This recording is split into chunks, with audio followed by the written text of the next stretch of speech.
अपशिष्ट पदार्थों का प्रबंधन। आज तीसरा दिन है और आज का हमारा शीर्षक है अपशिष्ट पदार्थों का प्रबंधन। हम आज आपको बताएंगे कि जितने भी अपशिष्ट पदार्थ, चाहे वो हमारे गांव से निकलते हों, घर से निकलते हों, खेतों से निकलते हों, बाजारों से निकलते हों, दुकानों से निकलते हों, या फिर किसी शादी समारोह से निकलता हो, किसी यज्ञ के आयोजन स्थल पर अपशिष्ट पदार्थ उत्पन्न होता हो, हम इन सभी अपशिष्ट पदार्थों के प्रबंधन की बात करेंगे। चाहे अपशिष्ट पदार्थ कैसा भी हो, उसके प्रबंधन के लिए मुख्यतः 3 विधियां अपनाई जाती है, जिसमें पहला है रिड्यूस करना, अर्थात अपशिष्ट पदार्थों के उत्पादन में कमी करना। दूसरा है रिसाइकल करना, अर्थात उनका पुनः चक्रण करना, उनको उपयोग के लायक दोबारा बना देना। और तीसरी विधि है रीयूज, अर्थात पुनः प्रयोग करना। तो हम इन 3 विधियों से अपशिष्ट पदार्थों का प्रबंधन कर सकते हैं। हम एक एक करके इन तीनों विधियों को विस्तार से आपको बताएंगे, लेकिन इसके पहले आप एक चीज और जान लें। एक उदाहरण के तौर पर आप देखें कि किसी भी चीजों का प्रबंधन 3 समय में और 3 विधियों से किया जाता है। जैसे भूकंप से बचने का प्रबंधन करना है, हमको आपदा का प्रबंधन है, तो भूकंप से बचने के लिए प्रबंधन 3 स्तरों पर किया जाता है। पहला स्तर है भूकंप आने के पहले। जैसे हम भूकंप रोधी मकान बना लेते हैं, मजबूत मकान बनाते हैं, सरिया का मोटा मोटा सरिया का उसमें प्रयोग करते हैं। तो ये भूकंप आने के पहले अच्छा घर बनाइएगा मजबूत, यही ना पहले हो गया।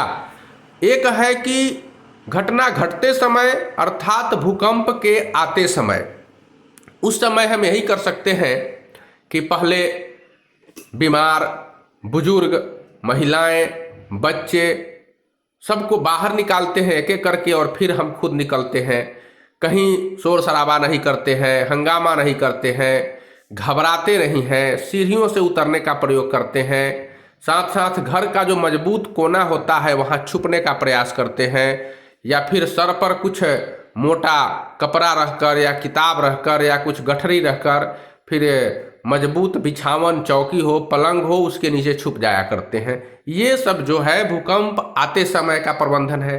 भूकंप आने के बाद का प्रबंधन क्या है? तो भूकंप आने के बाद हम देखते हैं कि कौन कौन से मकान जर्जर हो गए हैं, किनको ढहने की संभावना है। कुछ मकान जो भूकंप आते हैं तो भूकंप आने के तुरंत बाद फिर भूकंप आता है, झटका रहता है बचा हुआ, तो वो झटका जब आएगा तो पहले झटके में कम नुकसान होता है और दूसरे झटके में ज़्यादा नुकसान होता है।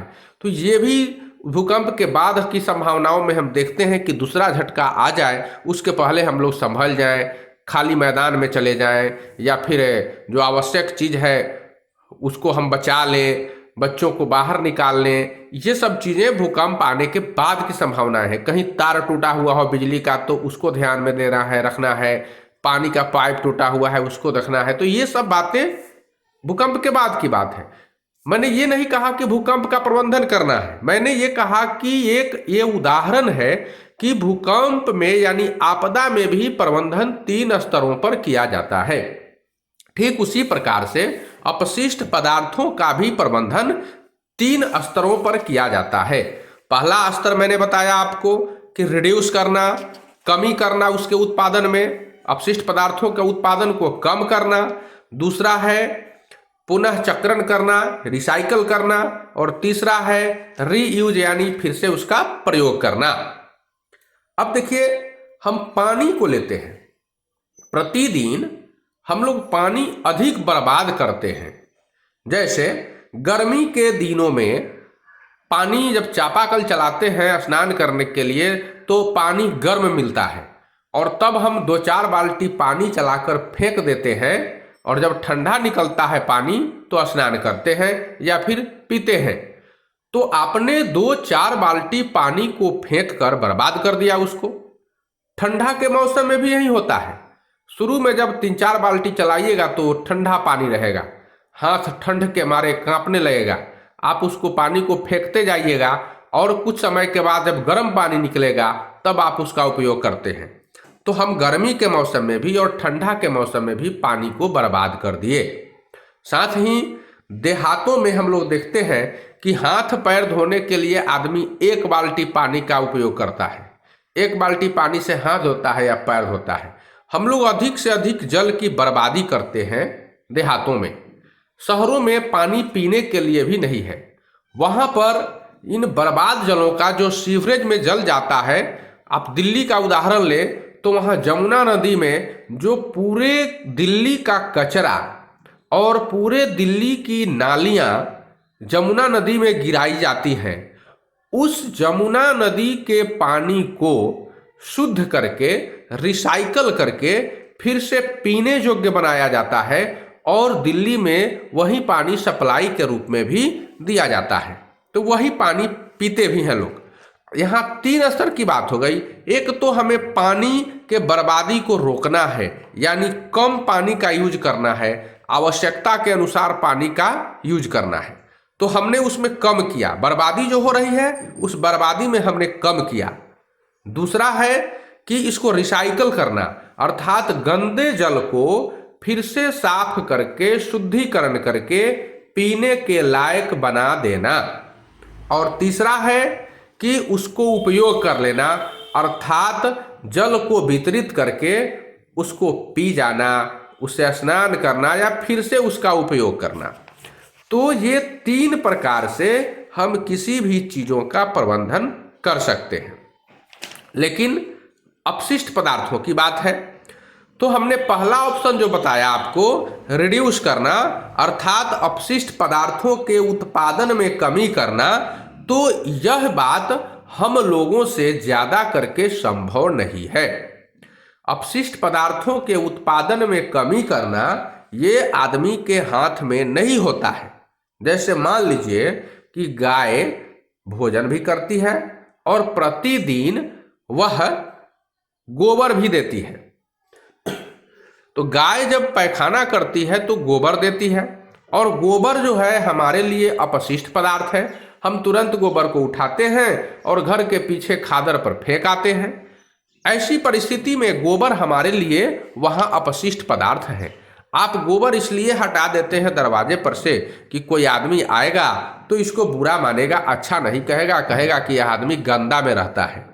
तो वैसी परिस्थिति में आप शर्म के मारे गोबर को उठाकर दरवाजे पर से पीछे फेंक आते हैं। इसलिए यह आपके लिए अपशिष्ट पदार्थ है। अब जब ये अपशिष्ट पदार्थ है तो इसमें सबसे पहला स्टेज है, हमने बताया है कमी करना, उत्पादन में कमी करना। क्या आप गोबर के उत्पादन में कमी कर सकते हैं? क्या आप गाय भैंस को यह समझा सकते हैं कि तुम कम पैखाना करो, कम गोबर दो? ऐसा तो संभव नहीं है। वह खाएगी और जब खाएगी तो गोबर देगी। इसलिए अपशिष्ट पदार्थों का उत्पादन हमारे हाथ में नहीं होता है। दूसरा उदाहरण लीजिए, सब्जी प्रतिदिन आपके घरों में बनता है, हम सबके घरों में बनता है। सब्जी में कुछ ऐसी सब्जियां हैं जिन्हें छील कर बनाया जाता है। जैसे मान लीजिए कि लौकी, जिसको लौका भी कहते हैं कुछ लोग, नेनुआ भी, कदुआ कहते हैं, कदुआ।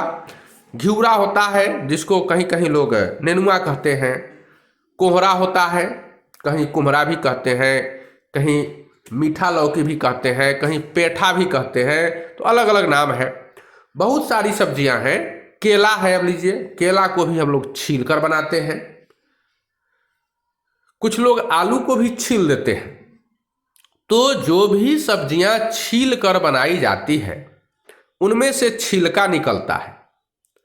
अब हमको उस छिलके के उत्पादन में कमी करना है। छिलका अपशिष्ट पदार्थ है।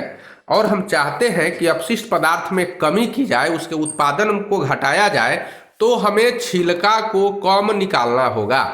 क्या आप अपने घरों में यह कह सकते हैं कि केला को बिना छीले हुए सब्जी बना दो, इससे छिलका नहीं निकलेगा?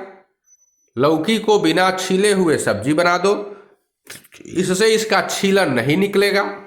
आप ऐसा कभी नहीं कह सकते हैं और न ही घरों में लोग ऐसा कभी करते हैं।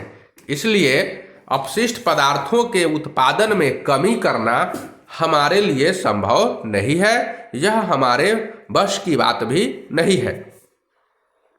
हाँ, कुछ जगहों पर कुछ हम लोग इसमें कमी ला सकते हैं, जैसे फैक्ट्रियों में कचरा का जो उत्पादन होता है तो उसमें हम प्रयास कर सकते हैं कि कम से कम यहाँ पर स्क्रैप निकले, कम से कम अपशिष्ट पदार्थ उत्पन्न हो। लेकिन वह भी संभव नहीं है, क्योंकि जितना अधिक उत्पादन होगा उतना अधिक कचरा अर्थात अपशिष्ट पदार्थों का भी उत्पादन होगा। देश की जनसंख्या में बेतहाशा वृद्धि होती जा रही है।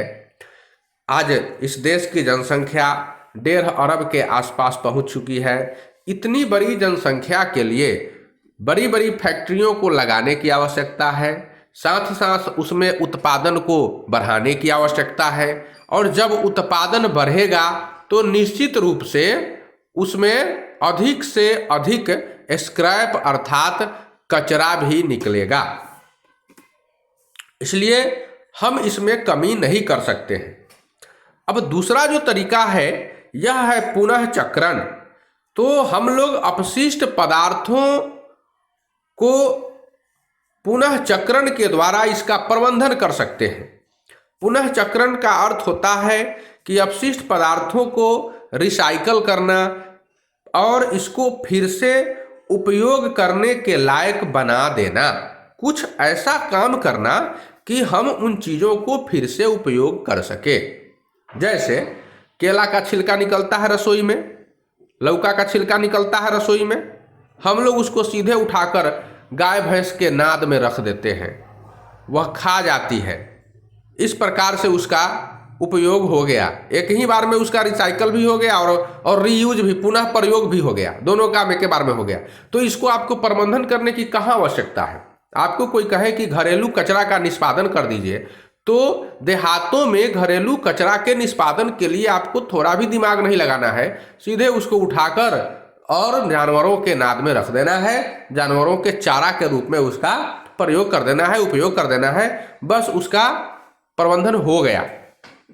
शहरों के लोग सोचते हैं कि इसका प्रयोग कहाँ करें, सब्जियों का छीलन निकलता है, तो शहर के लोग, उनके पास जानवर नहीं होते हैं, वे जानवर नहीं पालते हैं सभी लोग, इसलिए वहाँ पर रिसाइकल करने में या फिर उसका रीयूज पुनः प्रयोग करने में परेशानी होती है, वो लोग नहीं कर पाते हैं। रात का बचा हुआ खाना सुबह में सब लोग फेंक देता है, देहातों में उसको लोग खा जाते हैं। शहरों के लोग उसको पॉलीथीन में डालकर और रोड पर फेंक देते हैं, जिसको कुत्ता जो है वो चीर फाड़ कर छींट देता है पूरा रोड पर, सड़क पर, और फिर इतना वह कचरा हो जाता है, गंदा हो जाता है, मक्खियाँ भी लगती है उस पर, उस वहाँ आपको चलने का मन नहीं करेगा, नाक बंद करके चलिएगा या फिर वहाँ से हट जाने का प्रयास कीजिएगा। लेकिन देहातों में ऐसी परिस्थितियाँ कभी नहीं आ सकती हैं, क्योंकि यहाँ पर इतने जानवर हैं और इतने लोग हैं कि रात का खाना देहातों के लोग फेंकते नहीं हैं। वो एक एक अन्न की कीमत समझते हैं, बड़े परिश्रम से अन्न उपजाते हैं, और अन्न उपजाते हैं इसलिए वो रात के बचे हुए खाना को भी सुबह में उपयोग में ला देते हैं। आप देखते होइएगा कि आपके घरों में जब भात बनता है, चावल बनता है, तो जब वो भात बच जाता है दिन में, तो लोग क्या करते हैं, उसको, एक तो चावल ज़्यादा बन गया, कम बनाना चाहिए था, लेकिन बन भी गया तो उसका हमने रिसाइकल कर लिया, अर्थात चावल को तेल रखकर, मिर्चा रखकर, प्याज रखकर उसको भूंज देते हैं और फिर उसको फ्राई करके खा जाते हैं। तो यह रिसाइकल हो गया और हमने उसका उपयोग भी कर लिया।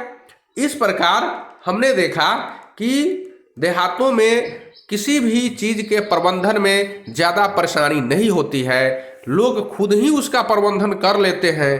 थोड़ा बहुत जो बचता है उसी का प्रबंधन आप लोगों को करना है, ज़्यादा किसी चीज़ का प्रबंधन आप लोगों को नहीं करना है। तो हमने इस चीज़ का प्रबंधन किया। अब आइए कुछ गोबर की बात करते हैं। गोबर देहातों में निकलता है, शहर में गोबर निकलता है, उसको रखने के लिए जगह नहीं है।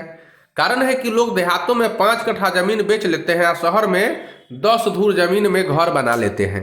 उनके पास जमीन ही नहीं है, न कचरा रखने के लिए न कुछ करने के लिए।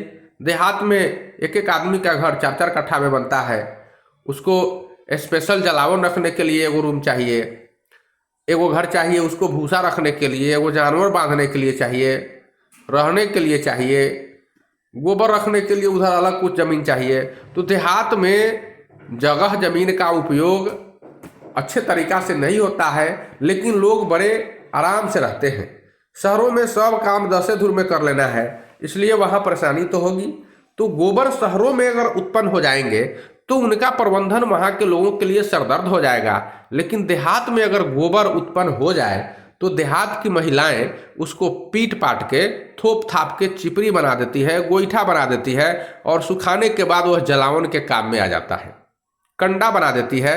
तो ये सब जलावन के काम में आता है। यहाँ देहातों में गोबर को हम लोगों ने जो अपशिष्ट पदार्थ है तुरंत रिसाइकल कर लिया, उसको तुरंत थोप थाप पीट पाट के और चिपरी ठोक दिया, सुखा दिया और उसका यूज कर लिया जलावन के रूप में। तो देहात में कहाँ अपशिष्ट पदार्थों के प्रबंधन की ज़्यादा आवश्यकता है ही नहीं। जितने भी अपशिष्ट पदार्थ देहातों में उत्पन्न होते हैं, ग्रामीण इलाकों में जितने भी अपशिष्ट पदार्थ उत्पन्न होते हैं, उनके प्रबंधन की हमें प्रबंधन में परेशानी नहीं होती है। मतलब उनके प्रबंधन के लिए किसी भी तरह की बात सोचना यहाँ जरूरी नहीं है, बड़ी आसानी से हम इसका प्रबंधन कर लेते हैं।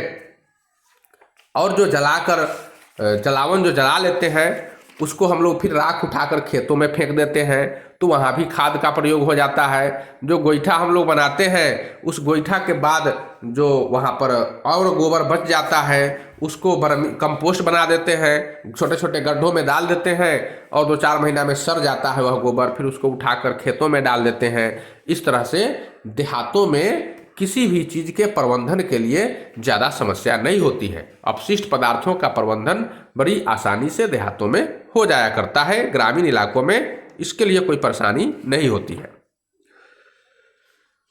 प्लास्टिक की बात हम करते हैं। अब दैनिक जीवन में हम लोग प्रतिदिन प्लास्टिक के चीज़ों का प्रयोग करते हैं। आजकल प्लास्टिक की कुर्सियाँ बन गई है, प्लास्टिक के थैले बन गए हुए हैं। दुकानों में आप कुछ खरीदारी करने जाते हैं तो तुरंत पॉलीथीन बैग दे देता है।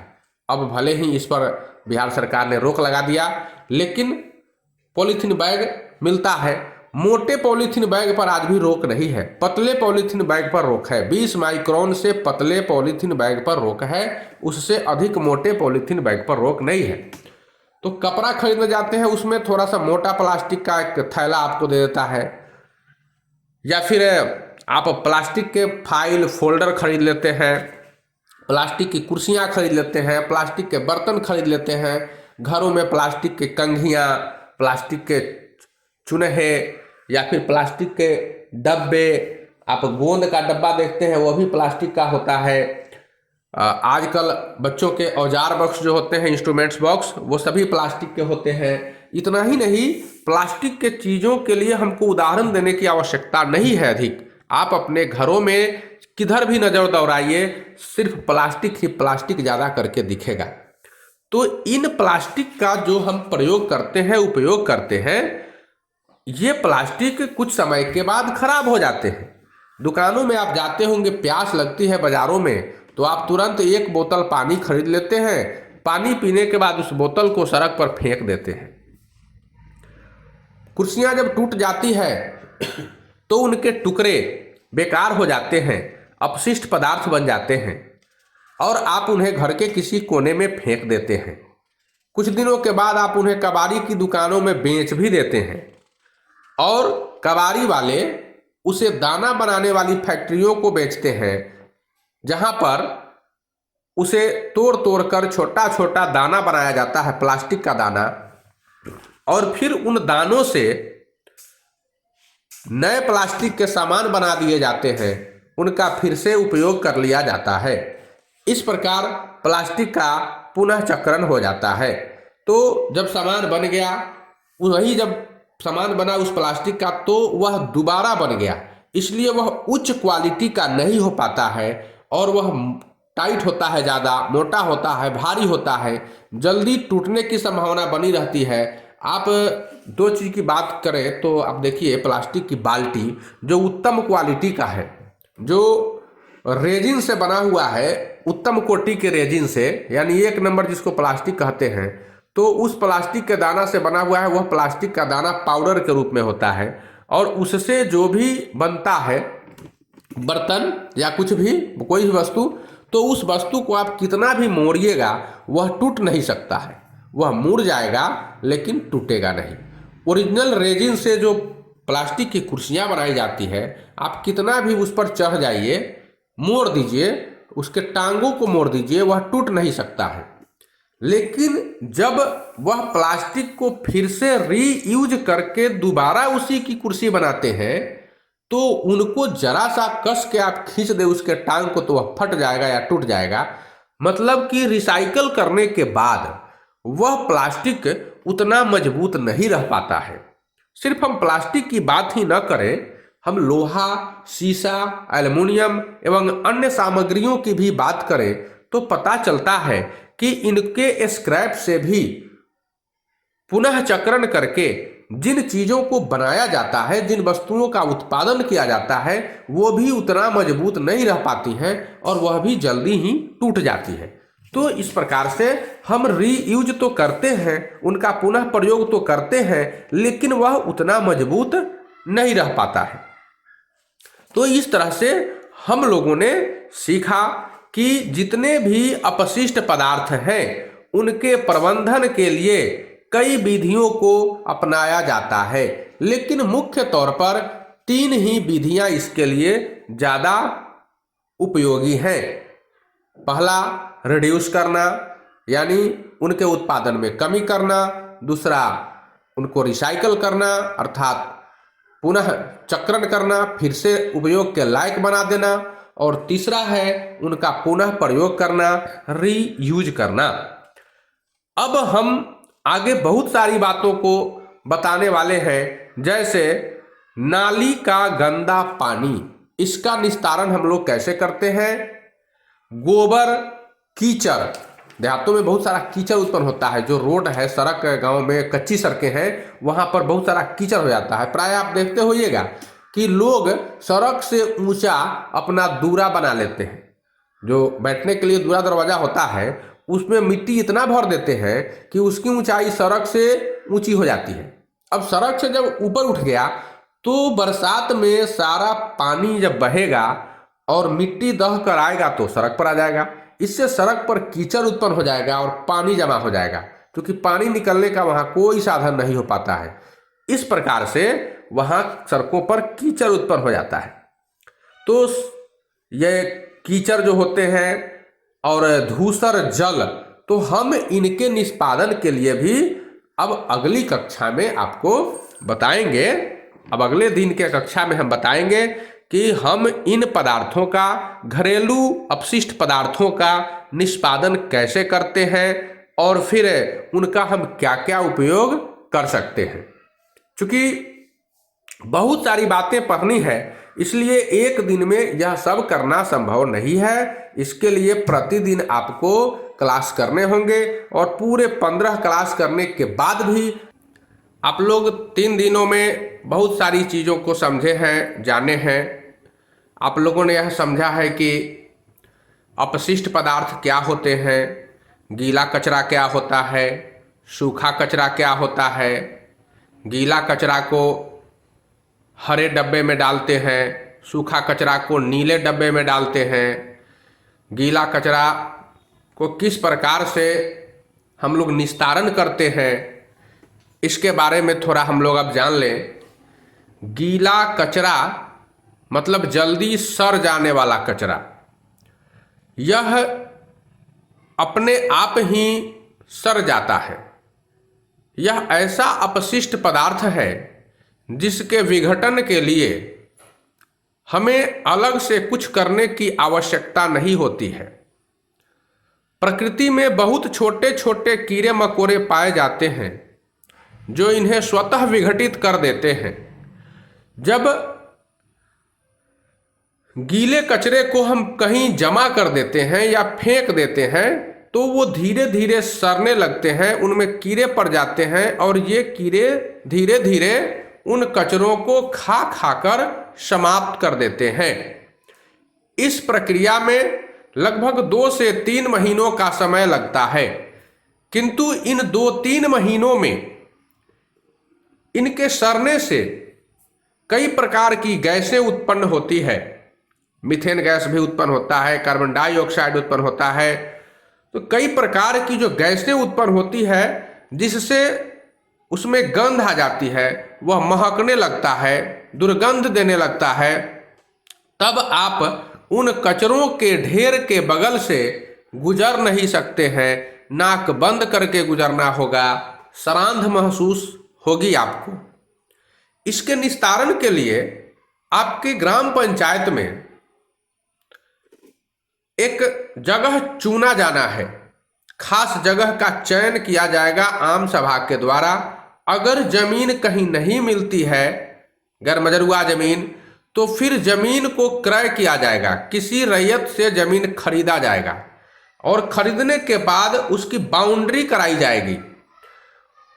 वहां दीवार पर पेंटिंग कराया जाएगा, विभिन्न तरह के स्लोगन लिखे जाएंगे, नारे लिखे जाएंगे, लोगों को प्रेरित किया जाएगा गांव गांव में स्लोगन लिखकर कि आप सबों को गीला कचरा और सूखा कचरा अलग अलग डब्बों में डालना है। फिर वार्ड स्तर के जो स्वच्छता कर्मी होंगे उनको ड्रेस मिलेगा, यूनिफॉर्म जिसको वर्दी कहते हैं। तो वो वर्दी हल्का पीला रंग जिसको सुगापंखी रंग कहते हैं उस कलर की वर्दी होगी। हेलमेट मिलेगा उनको सर पर पहनने के लिए, हेलमेट टाइप का टोपी होता है।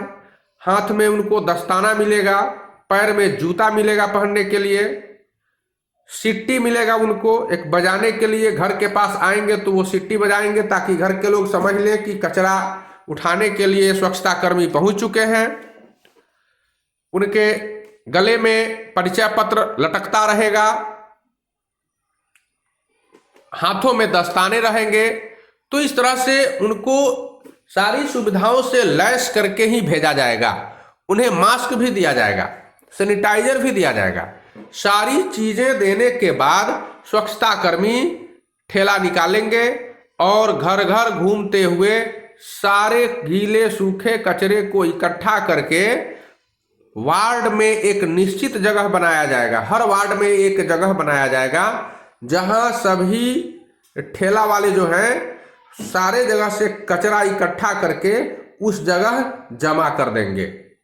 हर वार्ड में संग्रहण स्थल बनेगा जहां पर सभी कूड़ा को सीधे डस्टबिन जो बड़ा बड़ा डब्बा होगा वहां उठाकर रख देना है। अब इसके आगे का काम जो पंचायत स्तरीय स्वच्छता कर्मी होंगे उनमें 2 आदमी मोटर ड्राइवर होंगे, ई रिक्शा के ड्राइवर।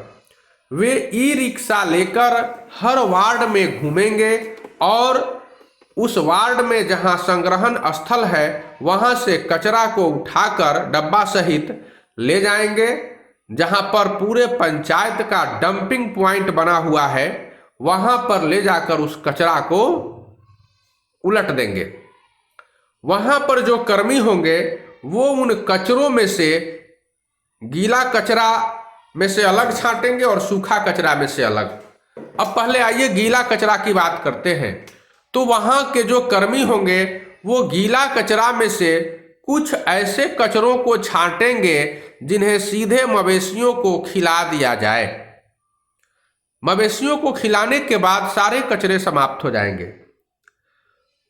जैसे गौशाला हो गया या फिर जो लोग गाय बैल रखते हैं वो लोग वहाँ से कचरा उठाकर ला सकते हैं, जो सब्जी का छीलन वगैरह है वो खिला देंगे। लेकिन मुझे ऐसा नहीं लगता है कि सब्जी का छीलन वहाँ तक पहुँच पाएगा, क्योंकि देहात में सभी लोगों के पास, किसी के पास बैल तो अब ख़त्म हो रहा है, गाय होगी या फिर भैंस होगी, कोई ना कोई जानवर जरूर है, बकरी होगी, तो वो लोग उन्हीं जानवरों को सब्जियों का छीलन खिला देते हैं। उनको अलग से इसके निस्तारण की कोई आवश्यकता नहीं होती है, उनके लिए प्रबंधन की यहाँ कोई आवश्यकता नहीं है। लेकिन हमें बताना है आप लोगों को, अगर ऐसा निकल जाता है कोई कचरा तो उन कचरों को उठाकर कंपोस्ट पीट में डाल देना है। अलग अलग गड्ढे बने रहेंगे जहां पर खाद तैयार होगा, तो उन गड्ढों में गीला कचरा को उठाकर डाल देना है, परत बना देना है, उस पर हल्की सी मिट्टी डाल देना है। नहीं भी डालते हैं वहीं पर सरता है, उसमें जरूरत पड़ने पर केचुआ डाल दिया जाता है, जो उन्हें पूरी तरह से खाकर सड़ाकर और बर्मी कंपोस्ट बना देता है। इस तरह से वहां पर गीले कचरे का निस्तारण हो जाता है। अब सूखे कचरे की बात करते हैं। सूखे कचरों में बहुत प्रकार के कचरे पाए जाते हैं। जैसे मैंने आपको पहले बताया ही था कि प्लास्टिक के बोतल, आपके घरों में प्रयोग होने वाले प्लास्टिक का पन्नी, कपड़ा खरीद कर लाते हैं बाजार से तो प्लास्टिक का थैला मिलता है, वो थैला, पान मसाला हो, गुटखा हो, या फिर बच्चों के खाने पीने की चीज़ें हो, सभी रैपरों में पैक करके आती हैं। तो वे रैपर हैं प्लास्टिक के, कागज के छोटे छोटे टुकड़े होंगे, प्लास्टिक की टूटी हुई कुर्सियाँ, टांग, अलग अलग चीज़, बहुत सारे चीज़ प्लास्टिक के हो, शीशा के हो, लोहा का टुकड़ा हो, ये सभी सूखे कचरों के रूप में इकट्ठा किया जाता है। इसके साथ साथ कहीं कोई समारोह का आयोजन किया जा रहा है, वहाँ पर भोज भात होता है, तो उसमें जो पत्ते फेंके जाते हैं, आजकल थर्मोकोल के पत्ते फेंके जा रहे हैं। ये थर्मोकोल के पत्ते भी नहीं सड़ते हैं, थर्मोकोल एक तरह का प्लास्टिक होता है। तो ये जो सूखे कचरे हैं, इनको अब स्वच्छता कर्मी छांटेंगे, ये देखेंगे कि इसमें कौन कौन से कचरों का रिसाइकल हो सकता है और किन किन कचरों का रिसाइकल नहीं हो सकता है। तो रिसाइकल होने वाले कचरों को वो अलग छांट लेंगे, मोटे मोटे प्लास्टिक या फिर लोहा का टुकड़ा हो, कांच का टुकड़ा हो, जिन्हें बाजारों में, कबाड़ की दुकानों में बेच दिया जाएगा और पंचायतें उससे आर्थिक लाभ कमाएंगी। कुछ ऐसे कचरे हैं जिनका रिसाइकल नहीं किया जा सकता है, जो अत्यंत छोटे छोटे टुकड़ों में टूटे हुए होते हैं। उन कचरों से भूमि भरण का काम किया जाएगा। गांवों में जहां कहीं मिट्टी भरने की जरूरत है, गड्ढा है, वहां पर उन कचरों को ले जाकर रख दिया जाएगा। इससे भूमि भरण का काम भी हो जाएगा। तो इसमें यही जो सड़नशील पदार्थ हैं, जो गीला कचरा है, उन्हें डंपिंग पॉइंट पर ही कंपोस्ट पीट में सड़ा दिया जाएगा। अब और भी बहुत सारी चीजें हैं जो घरेलू कचरे हैं, जैसे रबर के दस्ताने यूज होते हैं, आप दवाई खाते हैं तो दवाइयों के रैपर यूज हो जाते हैं, फेंक दिए जाते हैं, बच्चों के डाइपर फेंके जाते हैं, हग्गिस पैंट फेंका जाता है, सैनिटरी नैपकिन फेंका जाता है। तो ये सारे चीज जो हैं बिल्कुल सूखे कचरे हैं और इनका निस्तारण वही डंपिंग पॉइंट पर ही होगा। आज जो है देखिए, रिसाइकल की हम बात करते हैं, तो रिसाइकल करने के बाद फिर से किसी भी वस्तु को काम के लायक बनाया जाता है। जब हम लोग सूखे कचरों में से रिसाइकल करने वाली वस्तुओं को छांट लेंगे, कबाड़ी की दुकानों में उन्हें बेच दिया जाएगा, तो कबाड़ी वाले से फैक्ट्रियों में दाना बनाने वाले लोग या फिर फैक्ट्री वाले उसे खरीद कर अपने यहाँ ले जाते हैं। लोहा है तो उसे गला देते हैं, पिघला देते हैं। अगर प्लास्टिक के सामान है तो फिर उन्हें तोड़कर छोटा छोटा दाना बनाया जाता है और फिर इसे उपयोग के लायक बनाया जाता है, पुनः चक्रण करके। तो इस तरह से देश के संसाधनों का अपव्यय भी नहीं होगा और हम पुराने संसाधनों को ही सही करके उसे उपयोग के लायक बना सकेंगे। इससे हमारे संसाधनों का बचाव होगा और हम आने वाली भावी पीढ़ी के लिए लोहा, प्लास्टिक या अन्य संसाधनों को बचाकर रख सकते हैं। जापान आज उच्च तकनीकों के द्वारा पूरी दुनिया में इसका उदाहरण बन चुका है। जापान का 80% लोहा स्क्रैप से उत्पन्न किया जाता है। स्क्रैप का मतलब होता है रद्दी लोहा। तो जित लोहा काटते हैं तो उसका बुरादा गिरता है या फिर छोटे छोटे लोहा के टुकड़े मिल जाते हैं। आप देखो ये कि जंग लग जाता है तो वहां से लोहा टूटना शुरू करता है। उन लोहे के टुकड़ों को भी जापान आज उच्च कोटि के लोहे में परिवर्तित कर रहा है। तो जापान का 80% लोहा स्क्रैप से उत्पन्न किया जाता है और उच्च क्वालिटी का होता है। हमें भी तकनीकों की आवश्यकता है। तकनीकों के बल पर ही हम अपशिष्ट पदार्थों को भी उपयोग के लायक बना सकते हैं। फिर उसमें से कुछ ऐसे पदार्थ हैं जो न तो सड़ सकते हैं, न ही रिसाइकल किया जा सकता है, न ही उन्हें कबाड़ी की दुकानों में बेचा जा सकता है। तो मैंने पहले ही कहा कि ऐसे पदार्थों से भूमि भरण का काम किया जाता है। कहीं से मिट्टी काटने की जरूरत नहीं पड़ती है। अब मिट्टी काटते हैं तो खेतों का नुकसान होता है। वहां के जो प्राकृतिक पदार्थ हैं उसमें प्राकृतिक तत्व हैं जो खेतों में उर्वरा शक्ति बढ़ाने का काम करते हैं, उन तत्वों को नुकसान पहुंचता है।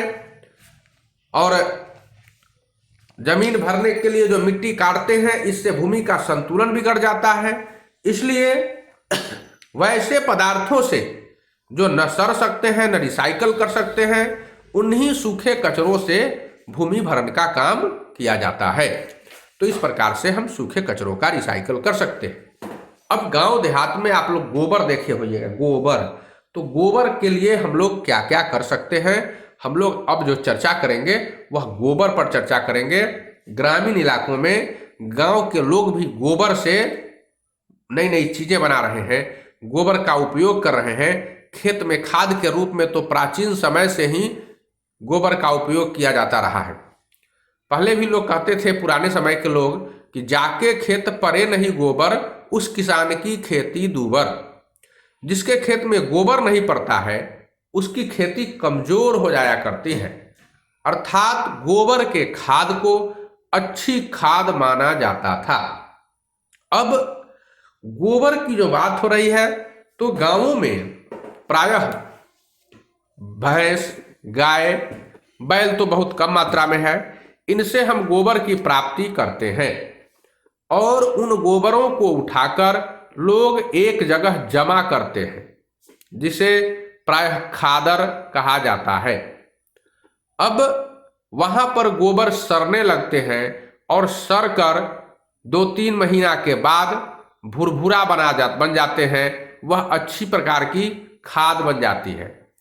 कुछ गोबर जो नीचे रहते हैं वो जल्दी सड़ते नहीं हैं, तो हमेशा गोबर जो ऊपर वाला सड़ जाता है उस परत को हटाते जाना चाहिए और जैसे जैसे हम हटाते जाएंगे वैसे वैसे नीचे की परत भी सड़ती जाएगी। तो गोबर को सड़ाया जाता है, पानी छींटकर गीला किया जाता है, उसमें केचुआ डालकर वर्मी कंपोस्ट बनाया जाता है। इस प्रकार से गोबर के द्वारा भी हम लोग बहुत अच्छी तरह की खाद बना सकते हैं। और गोबर का कहाँ कहाँ उपयोग है, तो प्रायः देखते होइएगा कि देहातों में महिलाएं गोबर को ठोक ठोक कर चिपरी बना देती है, गोईठा बना देती है, कंडा बना देती है, उपला बना देती है और उनको सुखाकर उनसे ईंधन का काम लिया जाता है। उन्हें जलाकर उस पर खाना बनाया जाता है। ये देहातों में गोबर का काम है। अब और भी काम है गोबर का। तो वैज्ञानिक जो है नई नई तकनीक अपना रहे हैं। गोबर गैस का नाम आप सुने होइएगा, जिसे बायोगैस कहा जाता है। गोबर में मीथेन गैस पाया जाता है, कार्बन की मात्रा अधिक होती है, मीथेन गैस पाया जाता है। जब गोबर को बड़ी बड़ी टंकियों में, गोबर गैस की टंकियों में अर्थात बायोगैस की टंकियों में डाला जाता है तो 63 दिनों में गोबर विघटित होकर गैस बन जाता है। और वह गैस नलियों के द्वारा, पतली पतली नलियां यानी पाइप के द्वारा घरों के चूल्हा तक पहुंचाया जाता है, जहां पर गोबर गैस से खाना भी बनाया जाता है। साथ साथ गोबर गैस में मेंटल बांधकर प्रकाश भी फैलाया जाता है, यानी जहां बल्ब नहीं है और जहां अधिक से अधिक गोबर की प्राप्ति हो रही है, वहां गोबर के गैस से ही उजाला भी किया जाता है। भारत में गोबर गैस अर्थात बायोगैस की बड़ी उज्जवल संभावनाएं हैं, बड़ी संभावनाएं हैं, क्योंकि दुनिया का 1/4 पशु भारत में निवास करता है। अगर कुल मिलाकर कहा जाए तो भारत में पशुओं की जो जनसंख्या है 300 मिलियन के करीब है। 300 मिलियन यानी 310 लाख हो गया, 3000 लाख कहा जाए इसको।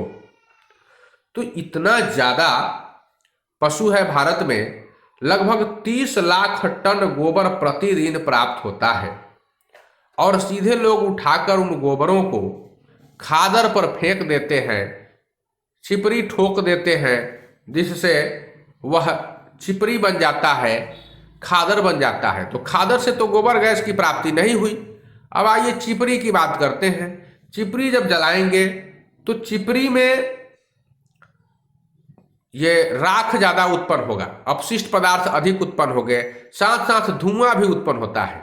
तो धुआं स्वास्थ्य के लिए हानिकारक है, घर काला हो जाता है।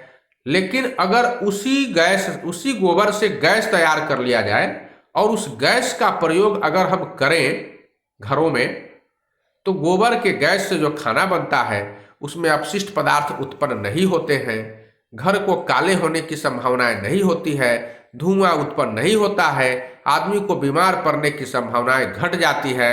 खांसते खांसते लोग बेदम जो हो जाते थे वो अब नहीं हो पाते हैं। इस प्रकार से हम देखते हैं कि गोबर गैस से फायदा होता है। साथ साथ गोबर का गैस निकलने के बाद जो शेष गोबर बच जाता है उससे भी आप चिपरी बना सकते हैं या फिर उस गोबर का सीधे खाद के रूप में प्रयोग कर लिया जाता है। इस प्रकार से हम गोबर का देहातों में निष्पादन करते हैं, गोबर का प्रयोग करते हैं। सरकार भी गोबर के निष्पादन के लिए और किसानों की आय बढ़ाने के लिए गोवर्धन योजना चला रही है, जिसे गोबर धन योजना कहा जाता है। गोवर्धन नहीं, गोबरधन। गोबरधन योजना का पूरा नाम है galvanising organic bio agro resources धन योजना। पशुओं के अपशिष्ट पदार्थ और पत्तियों तथा अन्य कचरों को कंपोस्ट, बायोगैस और बायो सीएनजी में बदलने के लिए इस योजना को प्रारंभ किया गया है। इस योजना के तहत गांवों में भी अब प्लांट लगाए जाएंगे, जिन प्लांटों में बायोगैस अर्थात गोबर गैस की प्राप्ति की जाएगी।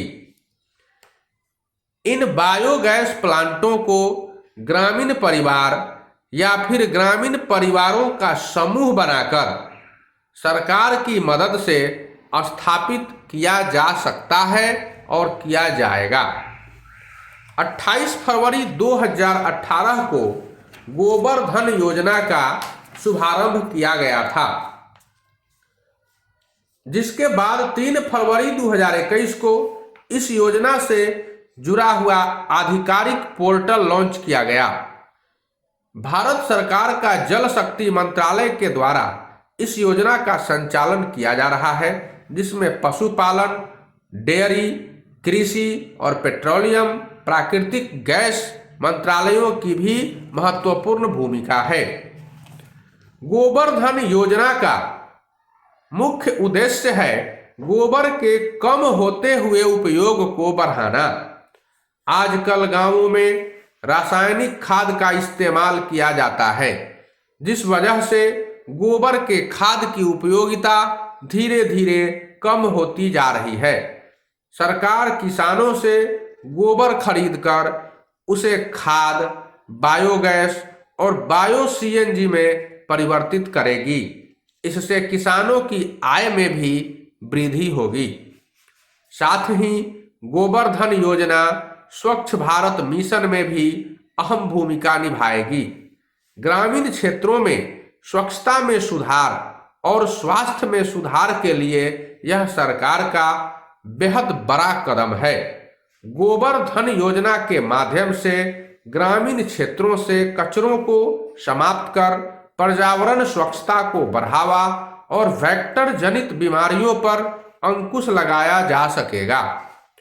विश्व में भारत के पास सबसे ज्यादा पशुओं की आबादी है। पहले भी मैंने बताया था कि तकरीबन 300 मिलियन पशु भारत में पाए जाते हैं, जिससे प्रतिदिन 30 लाख टन से अधिक गोबर की प्राप्ति होती है। इस योजना में मवेशियों के गोबर, कृषि से निकलने वाले कचरे और अन्य गीले कचरों को संसाधन के रूप में रूपांतरण करने, कच्चे तेल के आयात में कमी और जैविक कृषि को बढ़ावा देने में मदद मिलेगी। गोवर्धन योजना से लाभ क्या है किसानों को?